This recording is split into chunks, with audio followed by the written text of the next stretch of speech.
Hello friends, welcome back to our channel moms daily. ഇന്ന് ഞാൻ വന്നിരിക്കുന്നത് ഒരു സൂപ്പർ സ്നാക്ക് റെസിപ്പി ആയിട്ടാണ്. ഒരു കൊച്ചു 4 മണി പലഹാരം ആർക്കും വീട്ടിലുണ്ടാക്കിയെടുക്കാൻ പറ്റുന്ന, നമ്മുടെ വീട്ടിലൊക്കെ എപ്പോഴും ഉണ്ടാവുന്ന ചേരുവകൾ വെച്ചിട്ട് മിനിറ്റുകൾക്ക് ഉള്ളിൽ ഉണ്ടാക്കിയെടുക്കാൻ പറ്റുന്ന ഒരു 4 മണി പലഹാരമാണ്. അപ്പോൾ നമുക്ക് നോക്കാം. മാത്രമല്ല ഇത് വളരെ ഹെൽത്തിയും കൂടിയാണ് കേട്ടോ. അപ്പോൾ ഒന്ന് പെട്ടെന്നൊന്ന് കണ്ടു നോക്കാം. അതിനായിട്ട് ഞാനിവിടെ ഒരു നേന്ത്രപ്പഴമാണ് എടുത്തിരിക്കുന്നത്. അപ്പോൾ ആദ്യം നമുക്ക് നേന്ത്രപ്പഴം ഒന്ന് പുഴുങ്ങിയെടുക്കണം. അപ്പോൾ അതിനായിട്ട് ഞാൻ ഇതിൻ്റെ വാലും തലയൊക്കെ ഒന്ന് മുറിച്ച് ഇതുപോലെ 3 കഷ്ണങ്ങളാക്കിയാണ് എടുക്കുന്നത്. നിങ്ങൾക്ക് നേന്ത്രപ്പഴം തന്നെ വേണം എന്നില്ല. വീട്ടിൽ ഉള്ള എന്ത് പഴം വെച്ചിട്ടും, റോബസ്റ്റ പഴം, പാളയംകോടൻ എന്തും ആയിക്കോട്ടെ, അത് വെച്ചിട്ട് നമുക്ക് ഉണ്ടാക്കിയെടുക്കാൻ പറ്റും. അപ്പോൾ ആദ്യം നമുക്ക് അതിന് ഏത് പഴമാണെന്നുണ്ടെങ്കിൽ അതൊന്ന് ആവിയിൽ കയറ്റിയെടുക്കണം കേട്ടോ. ഒരു 2-3 മിനിറ്റെങ്കിലും. സാധാരണ പഴങ്ങളൊക്കെ ആണെങ്കിൽ ഒരു 2-3 മിനിറ്റ് മതി. നേന്ത്രപ്പഴത്തിന് ഇച്ചിരി കൂടെ നമുക്ക് സമയം കൊടുത്തിട്ട് വേണം ഒന്ന് പുഴുങ്ങിയെടുക്കാനായിട്ട്. അപ്പം ഞാനിന്ന് സ്റ്റീമറിലാണ് കേട്ടോ അത് പുഴുങ്ങാൻ വെക്കുന്നത്. അപ്പോൾ അതവിടെ ഇരിക്കട്ടെ. ആ നേരം നമുക്കൊരു കൊച്ചു സൂത്രം കൂടെ ചെയ്യാനുണ്ട്. അതിനായിട്ട് നല്ല ഒരു അടിക്കട്ടിയുള്ളൊരു പാത്രം ഞാൻ അടുപ്പത്ത് വെച്ചിട്ടുണ്ട്. ഇതിനകത്തോട്ട് 1 കപ്പ് മട്ടരിയാണ്, കുത്തരിയാണ് ചേർത്ത് കൊടുത്തിരിക്കുന്നത്. ഇത് കുത്തരി തന്നെ വേണമെന്നൊന്നുമില്ല.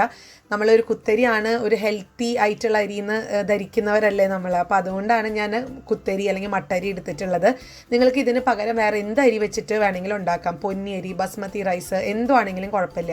അപ്പോൾ ഇനി ഇത് നമുക്കൊന്ന് വറുത്തെടുക്കണം. മീഡിയം ഫ്ലെയിമിലിട്ടിട്ട് ഒരു 3-4 മിനിറ്റോളം സമയം എടുത്ത് ഇളക്കി നമുക്ക് വറുത്തെടുക്കാം. ഇത് ഇപ്പം മട്ടരിയൊക്കെ ആണെന്നുണ്ടെങ്കിൽ ഇതുപോലെ നമുക്ക് കുറച്ച് കഴിയുമ്പോൾ ഇങ്ങനെ പൊട്ടി തുടങ്ങും. അതുപോലെ കളറൊക്കെ മാറി ഈ അരിയൊക്കെ ഒന്ന് ചുങ്ങി വരാൻ തുടങ്ങും. അപ്പോൾ ആ ഒരു സമയം വരെ നമുക്കൊന്ന് ഇളക്കി കൊടുക്കണം. പിന്നെ പ്രത്യേകം ശ്രദ്ധിക്കുക, കരിക്കരുത് കേട്ടോ. കരിക്കേണ്ട കാര്യമൊന്നുമില്ല. ഇതിൻ്റെ നിറം മാറുന്ന സമയം തന്നെ ഓഫ് ചെയ്തേക്കണം. നമുക്ക് എന്നിട്ട് ഇതൊന്ന് മിക്സിയിലൊന്ന് പൊടിച്ചെടുക്കാനുള്ളതാണ്. അപ്പോൾ ഇപ്പം നിങ്ങൾക്ക് കാണാൻ പറ്റും ഇതിൻ്റെ നിറമൊക്കെ കണ്ടോ. ഈ അരിയുടെ രീതി ഇങ്ങനെ ആദ്യം ഇട്ട പോലെയല്ല, ഇങ്ങനെ ചുങ്ങിയൊക്കെ വന്നിട്ടുണ്ട്. അപ്പോൾ ഈ ഒരു സമയത്ത് നമുക്ക് ഫ്ലെയിം ഓഫ് ചെയ്യാം. പിന്നെ ഫ്ലെയിം ഓഫ് ചെയ്തിട്ട് പിന്നെ ആ ചട്ടി അടുപ്പത്ത് തന്നെ വെച്ചേക്കരുത് കേട്ടോ. കാരണം ആ ചട്ടിയുടെ ചൂട് കൊണ്ട് വീണ്ടും അത് ഇച്ചിരി നിറമൊക്കെ ഒന്ന് മാറാൻ സാധ്യതയുണ്ട്. അപ്പോൾ അരി അവിടെ ഞാൻ ഫ്ലെയിം ഓഫ് ചെയ്ത് മാറ്റി വെച്ചിട്ടുണ്ട്. ഇനി നമുക്ക് പഴം പുഴുങ്ങിയത് നോക്കാം. പഴമൊക്കെ നന്നായിട്ട് തന്നെ വെന്ത് പുഴുങ്ങിയൊക്കെ ആയിട്ടുണ്ട്. ഇനി ഇതും നമുക്കൊന്ന് മാറ്റി വയ്ക്കണം. ഇനി മിക്സിയുടെ ജാർ എടുക്കുക. ജാറിനകത്തോട്ട് ചൂടാറിയതിന് ശേഷം മാത്രം നമ്മൾ വറുത്ത് വെച്ചിരിക്കുന്ന അരി ഉണ്ടല്ലോ അതൊന്ന് ഇട്ട് കൊടുക്കാം. എന്നിട്ട് ഇതൊന്ന് പൊടിച്ചെടുക്കാനുണ്ട്. അപ്പോൾ അരി മിക്സിക്കകത്ത് ഇട്ടിട്ടുണ്ട്. ഇനി നമുക്കിതൊന്ന് പൊടിച്ചെടുക്കാം. ഇത് പെട്ടെന്ന് തന്നെ പൊടിഞ്ഞ് കിട്ടും കേട്ടോ. ഞാനിവിടെ ഒരു 40 സെക്കൻഡാണ് സമയം എടുത്തിട്ടാണ് ഇതൊന്ന് പൊടിച്ചെടുത്തിട്ടുള്ളത്. അപ്പോൾ ഈ ഒരു രീതിയിൽ നമുക്ക് പൊടിഞ്ഞ് വന്നിട്ടുണ്ട്. നല്ല ഫൈനായിട്ടുള്ള പൗഡർ ആയിട്ട് നമുക്ക് കിട്ടും. അപ്പോൾ ഇനി നമുക്ക് എങ്ങനെയാണ് അത് മിക്സ് ചെയ്യുന്നതെന്ന് നോക്കാം. അതിനായിട്ടൊരു ബൗൾ എടുക്കുക. ഇതിനകത്തോട്ട് നമ്മൾ നേരത്തെ പുഴുങ്ങി വെച്ചിരിക്കുന്ന പഴം അത് ഞാൻ ചേർത്ത് കൊടുക്കുന്നുണ്ട്. അപ്പോൾ അതിൻ്റെ തൊലിയൊക്കെ കളഞ്ഞ് എടുക്കുക.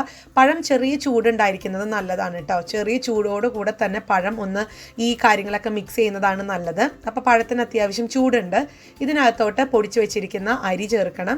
പിന്നെ 1 കപ്പ് തേങ്ങ, അത് 1 കപ്പോ 1/2 കപ്പോ 1/4 കപ്പോ അതൊക്കെ നമ്മുടെ ഇഷ്ടത്തിനനുസരിച്ച് ചേർത്ത് കൊടുക്കാം.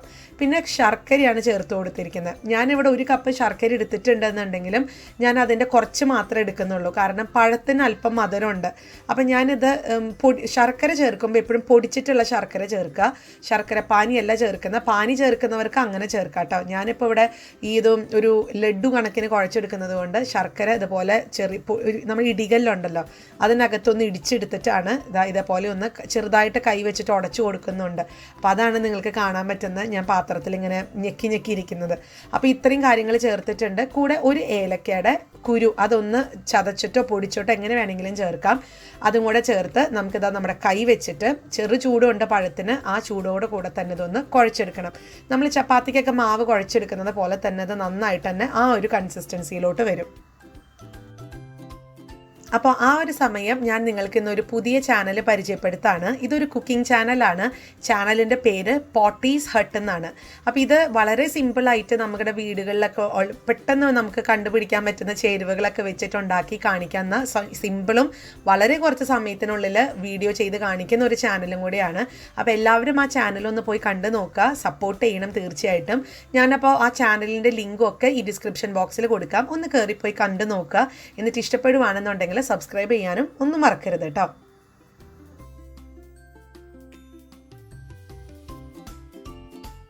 അങ്ങനെ ഇതാ നമ്മുടെ മാവ് ഇവിടെ റെഡിയാണ്. ഇത്രയും കാര്യങ്ങളേ ഉള്ളൂ. ഇതിൽ നിങ്ങൾക്ക് ഇഷ്ടമുള്ള ഷേപ്പിനനുസരിച്ച് ഇതൊന്ന് ഉരുട്ടിയെടുക്കുകയോ അല്ലെങ്കിൽ പിടിക്കുകയാണ് ചെയ്യുക. ഇത് 2 രീതിയിൽ ചെയ്യാം. ഒന്ന് നമ്മുടെ കയ്യിൽ അല്പം എണ്ണയോ നെയ്യോ ഒന്ന് തടവി നമ്മളൊന്ന് ഉണ്ടകളാക്കി നമുക്കൊന്ന് എടുക്കാം. ഇനി അതല്ല, ഇങ്ങനെ ചെയ്യേണ്ട കാര്യമൊന്നുമില്ല. നമുക്ക് പരിചയമൊക്കെ ഉണ്ടെന്നുണ്ടെങ്കിൽ നമ്മുടെ കയ്യിൽ തന്നെ നമുക്കിതൊരു ഷേപ്പായിട്ട് പിടിച്ചെടുക്കാൻ പറ്റും. അപ്പോൾ അതും ഞാൻ ചെയ്യുന്നുണ്ട്. ഞാൻ അതും കാണിക്കാം കേട്ടോ. അപ്പോൾ ഇത് ഞാനിതാ ഇതുപോലെ ഒരു പാത്രത്തിലോട്ടൊന്ന് മാറ്റി വയ്ക്കുന്നുണ്ട്. ഇത് തന്നെ നമുക്ക് പല രീതിയിലും ചെയ്യാം. നിങ്ങൾക്ക് ബ്രെഡ് ക്രംസ് ഉണ്ടെങ്കിൽ അതിനകത്തൊന്ന് മുക്കി പുരട്ടിയെടുത്ത് നമുക്കത് സെർവ് ചെയ്യാം. ഇനി അതല്ല, ഈ ഒരു തേങ്ങ ചെരുകിയതിലാണെങ്കിൽ ഒന്ന് ജസ്റ്റ് ഒന്ന്, അല്ലെങ്കിൽ ഒരു ഡെസിക്കേറ്റഡ് കൊക്കനട്ടൊക്കെ ഉണ്ടെങ്കിൽ അത് വെച്ച് അതിനകത്ത് ഒന്ന് പുരട്ടിയെടുക്കാവുന്നതേ ഉള്ളൂ. അപ്പോൾ ഇതാ ഞാനിത് എണ്ണയൊന്നും കയ്യിൽ തേക്കാതെ അങ്ങനെ കയ്യിൽ കണ്ടോ ഇതേപോലെ ഒന്ന് പിടിച്ചെടുത്ത് കഴിഞ്ഞാലും നല്ല സോഫ്റ്റ് ആയിട്ടുള്ള ലഡു റെഡിയാണ്. ഇത് വളരെ ഹെൽത്തി ആയിട്ടുള്ളൊരു ഡിഷാണ്. നിങ്ങളെല്ലാവരും ട്രൈ ചെയ്ത് നോക്കുക. നമ്മുടെ കുഞ്ഞുങ്ങൾക്കൊക്കെ നമുക്ക് പെട്ടെന്ന് ഉണ്ടാക്കി കൊടുക്കാനും പറ്റും. നമ്മുടെ വീടുകളിലൊക്കെ എപ്പോഴും ഉണ്ടാവുന്നതാണ് അരി അല്ലെങ്കിൽ എന്തെങ്കിലും തരത്തിലുള്ള പഴങ്ങളൊക്കെ. അപ്പോൾ അത് വെച്ചിട്ട് ശർക്കരയൊക്കെ ചേർത്ത് തേങ്ങ, പിന്നെ നിങ്ങൾക്ക് കശുവണ്ടിയൊക്കെ ചേർക്കണമെന്നുണ്ടെങ്കിൽ അതൊക്കെ നമ്മുടെ ഇഷ്ടത്തിനനുസരിച്ച് കശുവണ്ടി, ഉണക്കമുന്തിരി അങ്ങനത്തെ സംഭവങ്ങളൊക്കെ ചേർത്ത് കൊടുക്കാവുന്നതാണ്. ഇനി ഇത് ചെറുതായിട്ടൊന്ന് ആവിയിൽ വേവിച്ചെടുക്കണം എന്നുണ്ടെങ്കിൽ നിങ്ങൾക്ക് അങ്ങനെയും ചെയ്യാം. പക്ഷെ അതിൻ്റെ ആവശ്യമില്ല. നമ്മളെല്ലാം ഇത് കറക്റ്റായിട്ട് തന്നെ ചെയ്തിരിക്കുന്നത്. അപ്പം ഞാൻ ഇതൊന്ന് ഇതുപോലെ ഒന്ന് പിടിച്ചെടുക്കുന്നുണ്ട്. അങ്ങനെ നമ്മുടെ ലഡു ഇവിടെ റെഡിയാണ് കേട്ടോ. വളരെ ഹെൽത്തി ആയിട്ടുള്ള സ്നാക്കാണ്. ഇനി ഇതിൻ്റെ അകം ഒക്കെ എങ്ങനെ ഇരിക്കണേ എന്നുള്ളത് കാണണ്ടേ. അപ്പോൾ അതിന് മുൻപ് ഞാനിത് സെർവ് ചെയ്യുന്നതിന് മുൻപ് അല്പം ഇതുപോലത്തെ തേങ്ങ, ഇത് വറുത്ത് ഡ്രൈ ആയിട്ടുള്ള കോക്കനട്ട് പൗഡറാണ് കേട്ടോ. കോക്കനട്ടാണ്, അതായത് ഡെസിക്കേറ്റഡ് കോക്കനട്ട് എന്നാണ് പറയുക. അതൊന്ന് ചെറുതായിട്ട് മേലൊന്ന് തൂവി കൊടുക്കുന്നുണ്ട്. അതുപോലെ ഒരു കൊച്ചു ടിപ്പാണ്, ഒരു 1-2 പഞ്ചസാരയും കൂടി ഇതിൻ്റെ മേലെ ഒന്ന് ഇട്ട് കൊടുക്കുകയാണെങ്കിൽ ഇടയ്ക്കൊന്ന് കടിക്കാൻ കിട്ടുന്നത് നല്ലതാണ്. അപ്പോൾ ഇനി ഇതിൻ്റെ ഉള്ള എങ്ങനെയാണെന്നുള്ളത് കാണണ്ടേ. അപ്പോൾ ഞാൻ ഇതിൻ്റെ ഉള്ളൊന്ന് എടുക്കുന്നുണ്ട്. ഞാൻ മുറിച്ച് കാണിക്കാം കേട്ടോ. കണ്ടോ, വളരെ സോഫ്റ്റ് ആയിട്ടും നല്ല ഈസി ആയിട്ടും ഒക്കെ പോരുന്നുണ്ട്. എല്ലാവരും ട്രൈ ചെയ്ത് നോക്കുക, തീർച്ചയായിട്ടും ഇഷ്ടപ്പെടും. ഇഷ്ടപ്പെട്ട് കഴിഞ്ഞാൽ ലൈക്ക് ചെയ്യാനും ഷെയർ ചെയ്യാനും കമൻറ്റ് ചെയ്യാനും ഒന്നും മറക്കരുത്. അതുപോലെ തന്നെ നമ്മുടെ ഈ ചാനൽ ആദ്യമായിട്ടാണ് കാണുന്നതെങ്കിൽ സബ്സ്ക്രൈബ് ചെയ്യാനും മറക്കരുത്. അപ്പോൾ അടുത്തൊരു വീഡിയോ ആയിട്ട് നമുക്ക് ഉടനെ കാണാം. അൻറ്റിൽ ദെൻ ബൈ.